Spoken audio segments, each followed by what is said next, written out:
आगामी 20 फरवरी को कांग्रेस शासित पंजाब में मतदान होना है। ऐसे में पंजाब का सियासी पारा इस वक्त अपने चरम पर है और पंजाब में ताबड़तोड़ रैलियां जारी है। बीते दिन पंजाब का माहौल काफी गर्म रहा क्योंकि पंजाब में कल पीएम मोदी, राहुल गांधी और सीएम अरविंद केजरीवाल अपने अपने दलों के लिए चुनाव प्रचार करने पहुंचे थे।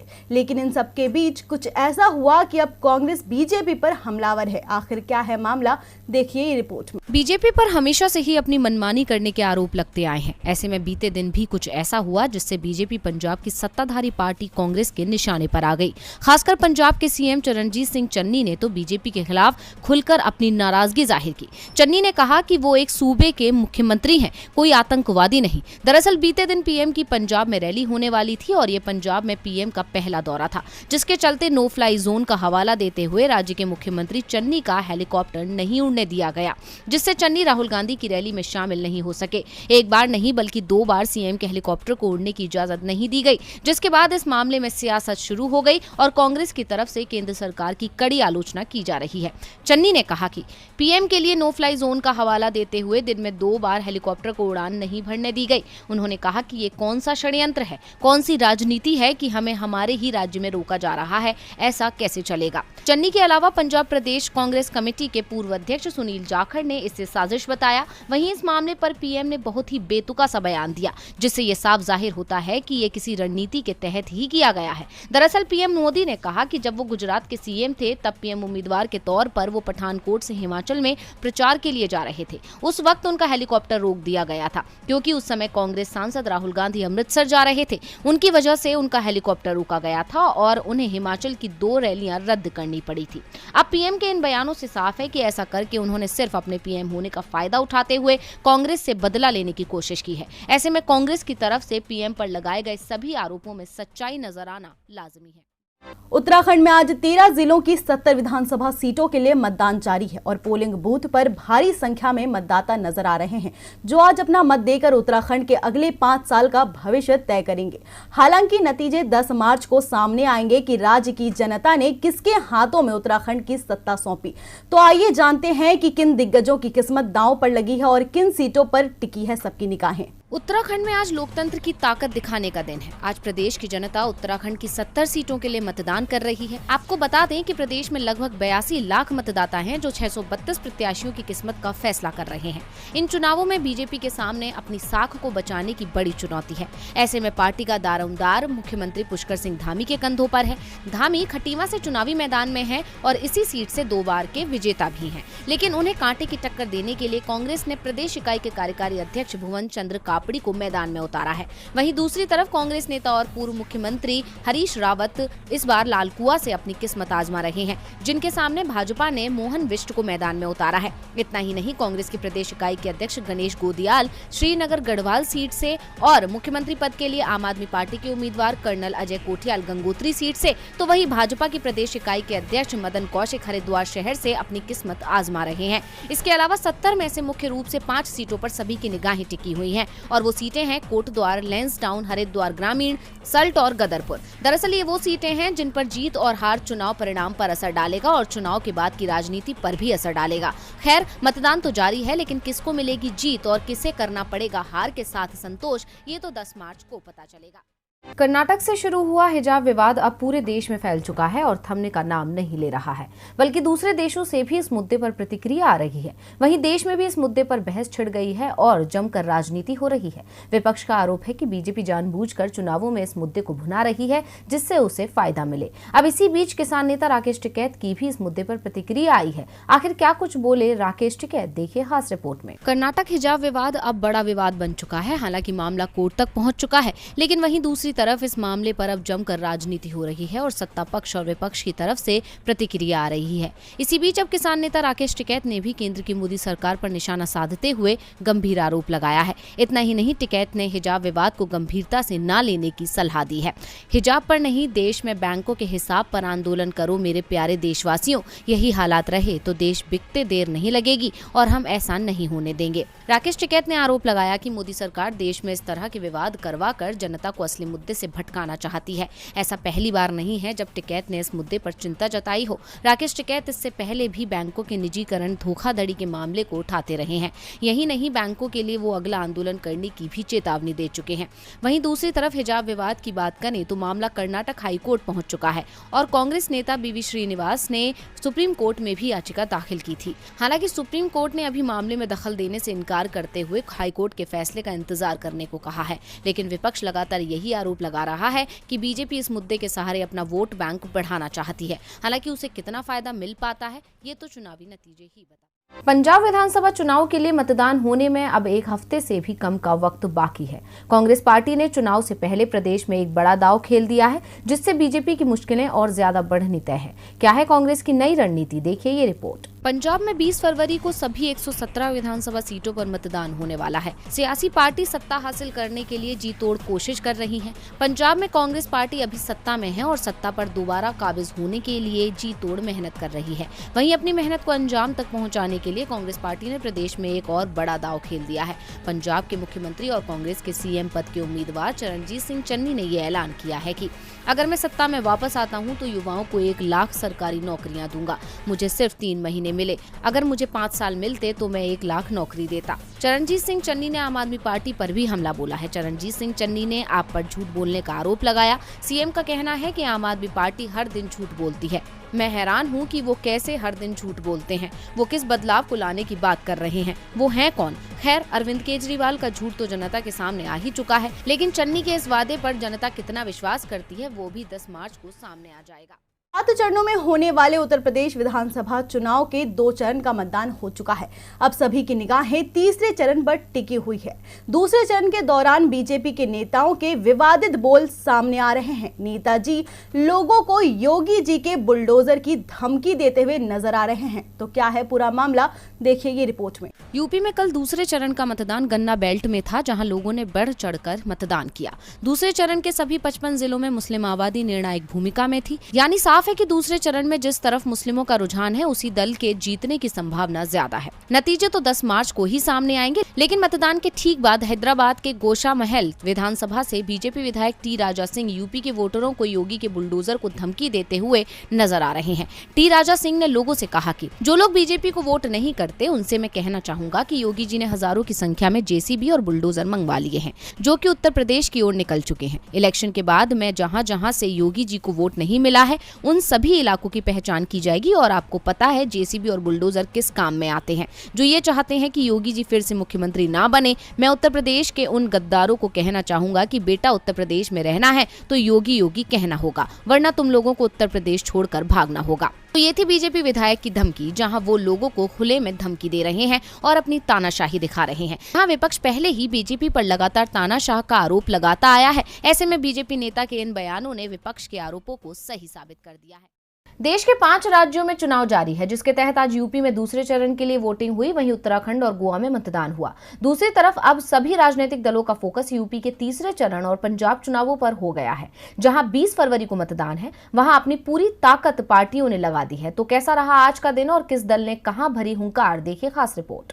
देश में 5 राज्यों में से 2 राज्यों उत्तराखंड और गोवा में मतदान हो चुका है। वहीं यूपी में 2 चरणों का मतदान भी संपन्न हो चुका है और अब राजनीतिक दलों का पूरा जोर यूपी के तीसरे चरण के साथ ही पंजाब पर है, क्योंकि इन राज्यों में आगामी 20 फरवरी को मतदान है। ऐसे में यूपी के तीसरे चरण के लिए सपा प्रमुख अखिलेश यादव आज हमीरपुर पहुंचे, जहां उन्होंने योगी सरकार पर जमकर निशाना साधा, तो वहीं जनता को लुभाने के लिए कई बड़े वादे किए। हमीरपुर में अखिलेश यादव ने कहा कि यहां की जनता का उत्साह देखकर लग रहा है कि भाजपा का दरवाजा हमेशा के लिए बंद हो गया। अखिलेश ने कहा कि समाजवादी पार्टी की सरकार जब तक रहेगी तब तक घी और तेल फ्री में मिलेगा। इसके अलावा वहीं बीजेपी के स्टार प्रचारक पीएम मोदी सत्ताधारी पार्टी को मजबूती देने के लिए आज कानपुर पहुंचे, जहां विपक्ष पर हमला करते हुए कहा कि हिंदू वोटों को बांटना चाहते हो तो किसके वोट इकट्ठा करना चाहते हो। इसके अलावा उन्होंने कानपुर की रैली में गोवा का जिक्र करते हुए तृणमूल कांग्रेस पर भी निशाना साधा। पीएम आज सिर्फ कानपुर ही नहीं बल्कि पंजाब भी पहुंचे और उनका पंजाब दौरा इसलिए खास है क्योंकि चुनावों के ऐलान के बाद ये पीएम का पहला दौरा था।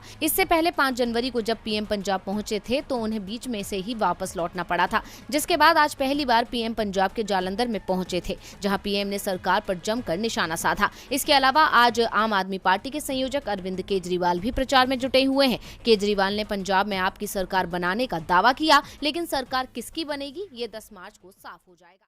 पश्चिम बंगाल में 12 फरवरी यानी बीते शनिवार को राज्य की 4 नगर निगमों के लिए मतदान हुआ था, जिसके परिणाम आज आ चुके हैं। आखिर क्या रहे नतीजे और क्या रही सीएम ममता बनर्जी की प्रतिक्रिया, देखिए खास रिपोर्ट में। बीते शनिवार को पश्चिम बंगाल में 4 नगर निगमों के लिए मतदान संपन्न हुआ था, जिसके आज यानी 14 फरवरी को नतीजे आ चुके हैं। बता दें कि प्रदेश की सिलीगुड़ी, विधाननगर, चंद्रनगर और आसनसोल नगर निगमों पर मतदान हुआ था, जिसमें एक बार फिर बीजेपी को झटका देते हुए टीएमसी आगे निकल गई है। आपको बता दें कि विधाननगर में 41 वार्ड में कुल 203 उम्मीदवार थे, तो वहीं सिलीगुड़ी में 47 वार्ड में 200 उम्मीदवार चुनाव मैदान में थे। इसके अलावा चंदन नगर में 33 वार्ड के लिए 120 और आसनसोल में 106 वार्ड में 430 उम्मीदवार चुनाव लड़ रहे थे। और मतदान के बाद आज आए नतीजों के मुताबिक पश्चिम बंगाल की सत्ताधारी पार्टी ने एक बार फिर बीजेपी की उम्मीदों पर पानी फेर दिया है। दरअसल विधाननगर नगर निगम के 41 वार्ड की 39 सीटें टीएमसी ने जीत ली हैं। वहीं सिलीगुड़ी की 47 सीटों में से 40 वार्डों में और चंदन नगर के 33 वार्डों में से 31 सीटों पर टीएमसी ने जीत हासिल की है। आसनसोल में 106 में से 70 वार्डों पर टीएमसी जीत चुकी है और कई सीटों पर आगे चल रही है। अब इस जीत के बाद सीएम ममता बनर्जी ने इसे मां, माटी और मानुष की जीत बताया है। आपको बता दें कि विधानसभा चुनावों के बाद से पश्चिम बंगाल में बीजेपी को टीएमसी के हाथों कड़ियार का सामना ही करना पड़ रहा है। ऐसे में एक बार फिर बीजेपी को बंगाल में नगर निगम चुनावों में झटका लगा है। इसके अलावा आगामी 27 फरवरी को पश्चिम बंगाल में 108 नगर पालिकाओं में निकाय चुनाव भी होंगे। हालांकि ये चुनाव काफी पहले होने वाला था, लेकिन कोरोना के चलते टलता चला गया और अब पूरे 2 साल बाद चुनाव की तारीख तय की गई है। यूक्रेन और रूस के बीच छिड़ा विवाद शांत होता नहीं दिख रहा है। स्थिति लगातार खराब होती जा रही है और इस विवाद के चलते रूस और अमेरिका आमने सामने आ गए हैं। रूस अमेरिका को यूक्रेन मामले में दूर रहने की चेतावनी दे रहा है, तो अमेरिका खुलकर यूक्रेन के पाले में खड़ा हो गया है। अब अमेरिका की ओर से एक ऐसा दावा किया गया है जिसने पूरी दुनिया की चिंता बढ़ा दी है। रूस कभी भी यूक्रेन पर हमला कर सकता है। रूस 3 ओर से यूक्रेन पर हमले की तैयारी में है। पुतिन ने यूक्रेन पर हमले का फैसला ले लिया है। ये दावा अमेरिका की ओर से किया गया है।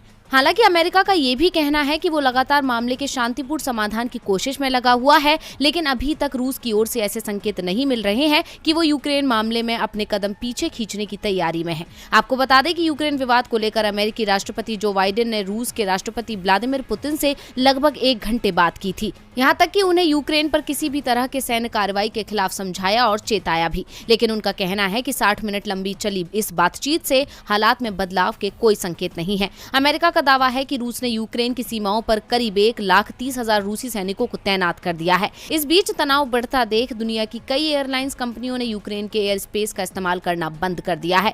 इसके अलावा कई देशों ने अपने दूतावासों से गैर जरूरी स्टाफ को वापस बुलाना शुरू कर दिया है। अमेरिका समेत कई देशों ने अपने नागरिकों से यूक्रेन छोड़कर निकलने की अपील की है। भारत के 20,000 से ज्यादा छात्र यूक्रेन के तमाम संस्थानों में शिक्षा ले रहे हैं, जिस कारण से भारत में भी यूक्रेन विवाद को लेकर चिंता देखी जा रही है। इस बीच रूस ने अमेरिका के सभी दावों को झूठा करार दिया है। रूस का कहना है कि अमेरिकी नेता झूठ बोलते थे, झूठ बोल रहे हैं और आगे भी आम नागरिकों पर दुनिया भर में हमलों के लिए झूठ बोलते रहेंगे। अब अमेरिका के दावों में कितनी सच्चाई है ये तो आने वाला वक्त बताएगा, लेकिन फिलहाल स्थिति काबू से बाहर है, जिसके नतीजे भारत के लिए भी भयावह हो सकते हैं। कर्नाटक में हिजाब विवाद को लेकर एक बार फिर हाईकोर्ट में सुनवाई शुरू हुई। कर्नाटक में स्कूल कॉलेजों में हिजाब पर लगे बैन का मामला अब राष्ट्रीय मुद्दा बनता दिख रहा है। चुनावों के समय बीजेपी इसके सहारे ध्रुवीकरण की कोशिश में भी जुटी है। कर्नाटक सरकार हिजाब बैन के पक्ष में दिख रही है, तो बाकी की पार्टियां हिजाब के समर्थन में हैं। तो आज कोर्ट में इसे लेकर क्या दी गई दलीलें, देखिए ये रिपोर्ट। कर्नाटक हाईकोर्ट में हिजाब को लेकर आज फिर सुनवाई हुई। हिजाब पर बैन के खिलाफ अपील करने वाली छात्राओं के वकील देवदत्त कामत ने chief justice Rituraj Awasthi, justice Krishna S Dixit और जस्टिस JM खाजी की 3 जजों की बेंच के सामने दलील देते हुए कहा कि सरकार का आदेश पूरी तरह से गैर जिम्मेदार है, इसे सही नहीं ठहराया जा सकता। कॉलेजों के लिए कानून में कहीं भी ड्रेस कोड की बात नहीं कही गई है। सरकार का आदेश आर्टिकल 25 के खिलाफ भी है, जो धार्मिक मान्यताओं के पालन की आजादी देता है। कामत ने कहा कि सेंट्रल स्कूल भी हेड स्कार्फ यानी हिजाब को अनुमति देता है। कॉलेज ड्रेस कोड के हिसाब से हिजाब का रंग तय कर सकते हैं। हमें हिजाब के रंग पर कोई आपत्ति नहीं है, ये किसी भी रंग का हो सकता है। दूसरी ओर कर्नाटक सरकार ने साफ कर दिया कि जब तक हाईकोर्ट कोई आदेश नहीं दे देता तब तक स्कूल कॉलेजों में हिजाब पर प्रतिबंध लगा रहेगा। सुनवाई के दौरान हाईकोर्ट ने मीडिया से खास अपील भी की। कोर्ट ने कहा कि मीडिया से हमारा अनुरोध है कि वो अधिक जिम्मेदार बने। हम मीडिया के खिलाफ नहीं है, हमारा एकमात्र अनुरोध जिम्मेदार होना है। इस मामले में आज कोर्ट ने कोई फैसला नहीं सुनाया है और आगे की सुनवाई कल यानी मंगलवार तक के लिए टाल दी है। इस बीच आज कर्नाटक में 10वीं कक्षा की तैयारी संबंधी परीक्षाएं शुरू हो गईं। जब छात्राएं परीक्षा के लिए स्कूल पहुंची तो उन्हें हिजाब हटाने के लिए कहा गया। इसके विरोध में 13 छात्राओं ने परीक्षा छोड़ दी। हिजाब नहीं हटाने की जिद के चलते परीक्षा का बहिष्कार करने वाली एक छात्रा ने कहा कि अदालत ने अभी तक इस मामले में कोई आदेश नहीं दिया है। जो भी हो, हम हिजाब नहीं उतारेंगे, परीक्षाओं में शामिल नहीं होंगे। अगर हिजाब को अनिवार्य नहीं किया गया तो हम स्कूल नहीं आएंगे। हालांकि दूसरी कई मुस्लिम लड़कियां बिना हिजाब की परीक्षाओं में शामिल हुई। कर्नाटक में हिजाब विवाद उडुपी के ही एक सरकारी कॉलेज से शुरू हुआ था, जहां मुस्लिम लड़कियों को हिजाब पहनकर आने से रोका गया था। इसके बाद ये विवाद पूरे राज्य में फैल गया। लगभग 2 सालों से भारत चीन के बीच तनाव चल रहा है। चीनी अतिक्रमण के चलते भारत को कई कड़े कदम उठाने पड़े हैं। भारत में चीन के 270 के करीब ऐप बैन किए जा चुके हैं। इस बीच एक बार फिर चीनी ऐप को लेकर सरकार ने कड़ा फैसला लिया है। तो अब किन ऐप्स पर लगा है प्रतिबंध, देखिए रिपोर्ट। चोरी छिपे पिछले दरवाजे से भारत में एंट्री कर चुके चीनी ऐप्स पर भारत ने एक बड़ा फैसला लिया है। भारत सरकार ने एक बार फिर चीनी ऐप्स बैन कर दिए हैं। इस बार 54 चीनी ऐप्स पर प्रतिबंध लगाया गया है। दावा किया जा रहा है कि ये 54 चीनी ऐप्स यूजर्स का डेटा चीनी सर्वर पर भेज रहे थे या फिर संदिग्ध सॉफ्टवेयर पर काम कर रहे थे। इसमें बहुत से ऐसे ऐप्स भी है जिन्हें पहले भी बैन किया गया था, लेकिन फिर से ये कुछ बदलाव के साथ भारत में फिर से प्रवेश करने में सफल हो गए थे। पहले जिन ऐप्स को भारत में बैन किया गया था, ये ऐप्स उनके क्लोन थे, यानी नाम बदलकर इन्हें भारत में फिर से लॉन्च कर दिया गया था। इनमें से कई ऐप्स टेंसेंट और अलीबाबा जैसी कंपनियों के हैं। इन ऐप्स ने अपनी ओनरशिप को छुपाया भी है। उन्हें हांगकांग या सिंगापुर जैसे देशों में रजिस्टर कराया गया है, लेकिन इसका डेटा बाद में चीन के सर्वर पर ही जा रहा था। बैन किए गए ऐप्स को गूगल प्ले स्टोर और ऐप स्टोर से भी हटा दिया गया है, लेकिन जिन यूजर्स ने इस ऐप को अपने फोन में डाउनलोड कर लिया है, उन फोन में भी ये अभी भी काम कर रहे हैं। जिन ऐप्स पर बैन्स लगाए गए हैं उनमें beauty camera, sweet selfie HD, equalizer and bass booster, cam card for Salesforce ENT, isoline 2, aces of timelight, Viva beauty editor, Tencent driver, Onmyoji chess, Onmyoji arena, app lock, dual space lite शामिल है। इस बीच Garena free fire भी Google play store और Apple app store से गायब हो गया है, जिसके बाद माना जा रहा है कि इस ऐप पर भी बैन लगाया गया है। पंजाब में सभी 117 विधानसभा सीटों पर 20 फरवरी को मतदान होने वाला है। प्रदेश में कांग्रेस पूरे दमखम के साथ चुनाव प्रचार में जुटी हुई है। एक दिन पहले जहां पंजाब में कांग्रेस महासचिव प्रियंका गांधी ने कई रैलियों को संबोधित किया था, वहीं आज होशियारपुर में कांग्रेस के पूर्व अध्यक्ष राहुल गांधी ने पीएम मोदी पर जमकर हमला बोला। क्या कुछ कहा राहुल गांधी ने, देखिए ये रिपोर्ट। पंजाब विधानसभा चुनाव के लिए कांग्रेस ने अपनी पूरी ताकत झोंक दी है। कल कांग्रेस महासचिव प्रियंका गांधी के रोड शो के बाद आज कांग्रेस सांसद राहुल गांधी ने होशियारपुर में नवी सोच नवा पंजाब रैली को संबोधित किया। इस दौरान उन्होंने केंद्र की मोदी सरकार पर जमकर निशाना साधा। राहुल गांधी ने कहा कि पीएम मोदी ने अपने हर भाषण में कहा कि वो बैंक खातों में 15 लाख रुपए जमा करेंगे। नरेंद्र मोदी कहते थे कि 2 करोड़ युवाओं को रोजगार दूंगा, किसी को रोजगार मिला। आज बेरोजगार युवा इधर उधर भटक रहे हैं, लेकिन मोदी सरकार आंख बंद कर बैठी हुई है। आज नरेंद्र मोदी अपने भाषण में रोजगार की बात क्यों नहीं करते। रैली को संबोधित करते हुए राहुल गांधी ने कहा कि मैं पहला व्यक्ति हूं जिसने पंजाब को ड्रग्स के बारे में बताया था। कोरोना आया और मैंने संसद में बोला कि हिंदुस्तान को भारी चोट लगने जा रही है। नरेंद्र मोदी और बीजेपी ने जैसे मेरा पहले मजाक उड़ाया था जब मैंने ड्रग्स की बात की थी, वैसे ही मजाक उड़ाया। इतना ही नहीं, राहुल ने आप संयोजक अरविंद केजरीवाल पर निशाना साधते हुए कहा कि केजरीवाल पंजाब आकर दिल्ली मॉडल की बात कर रहे हैं, लेकिन सच ये है कि केजरीवाल ने दिल्ली में भी कुछ भी नहीं किया है। झूठ के सहारे वोट मांगते हैं केजरीवाल। अब राहुल गांधी ने पंजाब से हुंकार भर दी है। 10 मार्च को पता चलेगा कि इस हुंकार का कितना असर पंजाब के मतदाताओं पर पड़ा है। गोवा उत्तराखंड की सभी सीटों के साथ यूपी की 55 विधानसभा सीटों पर आज मतदान का काम पूरा हो गया। तीनों ही जगह आज जबरदस्त मतदान हुआ है। यूपी में पहले चरण की तुलना में दूसरे चरण में मतदाताओं में उत्साह अधिक दिखाई दिया, तो गोवा और उत्तराखंड में भी पोलिंग बूथों पर आज दिन भर वोटरों की भीड़ लगी रही। तो कहां हुआ कितना मतदान और किन किन उम्मीदवारों की किस्मत हुई ईवीएम में लॉक, देखिए ये रिपोर्ट। आज देश के 2 राज्यों गोवा और उत्तराखंड के अलावा उत्तर प्रदेश में दूसरे चरण का मतदान हुआ। इसके साथ ही उत्तर प्रदेश की 55 सीटों पर 586, उत्तराखंड की 70 सीटों पर 632 और गोवा की 40 सीटों पर 301 उम्मीदवारों की किस्मत ईवीएम में कैद हो गई। इस चुनाव को बीजेपी की अग्नि परीक्षा माना जा रहा है, क्योंकि जिन राज्यों में आज वोटिंग हुई उनमें बीजेपी की ही सरकार है। यूपी में आज दूसरे फेज में 55 सीटों पर वोट पड़े। सहारनपुर, बिजनौर, मुरादाबाद, संभल, रामपुर, अमरोहा, बदायूं, बरेली और शाहजहांपुर की सभी सीटों पर आज मतदान हुआ। यूपी में जिन दिग्गजों की किस्मत आज ईवीएम में बंद हो गई उसमें शाहजहांपुर से योगी सरकार में कैबिनेट मंत्री सुरेश खन्ना, रामपुर से सपा के दिग्गज नेता आजम खान, स्वार सीट से आजम खान के बेटे अब्दुल्ला आजम, नकुड़ से सपा के धर्म सिंह सैनी जो योगी सरकार में भी मंत्री थे, चंदौसी सीट से योगी सरकार में मंत्री गुलाब देवी और अमरोहा से सपा के महबूब अली प्रमुख हैं। धर्म सिंह सैनी की नकुड़ विधानसभा सीट पर 75% से भी अधिक मतदान हुआ है, जबकि रामपुर में 60% के करीब वोटिंग हुई। ओवरऑल यूपी की बात करें तो यूपी में करीब 65% मतदान हुआ। सहारनपुर और अमरोहा में सबसे ज्यादा 70% से ज्यादा मतदान हुआ है, तो वहीं शाहजहांपुर, बदायूं, संभल में करीब 60% मतदान हुआ। पहले चरण की तुलना में दूसरे चरण में करीब 3% ज्यादा मतदान हुआ है। कहीं से भी कोई अप्रिय घटना की खबर सामने नहीं आई है। वोटिंग समाप्त होने के बाद कांग्रेस और बीजेपी दोनों ही ओर से जीत के दावे किए गए हैं। इसके साथ ही आज उत्तराखंड की भी सभी 70 सीटों पर मतदान हुआ। उत्तराखंड में इस बार 65% के करीब वोट पड़े हैं। उत्तराखंड में सुबह के समय जरूर वोटिंग की रफ्तार धीमी थी। सर्दी के मौसम के चलते लोग मतदान केंद्रों पर देर से पहुंचे, लेकिन दिन चढ़ने के साथ ही वोटिंग की रफ्तार तेज हो गई। उत्तराखंड में आज के मतदान के बाद कई दिग्गजों की किस्मत लॉक हो गई है। जिन दिग्गज नेताओं की किस्मत का फैसला मतदाताओं ने किया उसमें लालकुआं से पूर्व सीएम हरीश रावत, गंगोत्री से आप की ओर से सीएम उम्मीदवार कर्नल अजय कोठियाल, चौबट्टा खाल से बीजेपी के सतपाल महाराज, खटीमा से बीजेपी नेता और मुख्यमंत्री पुष्कर सिंह धामी, हरिद्वार ग्रामीण से हरीश रावत की बेटी अनुपमा रावत, बाजपुर से कांग्रेस के यशपाल आर्य प्रमुख हैं। जबकि गोवा में भारी मतदान की खबर है। यहां 80% से ज्यादा वोटिंग हुई है। नॉर्थ और साउथ गोवा में वोटिंग को लेकर एक जैसा ही उत्साह दिखाई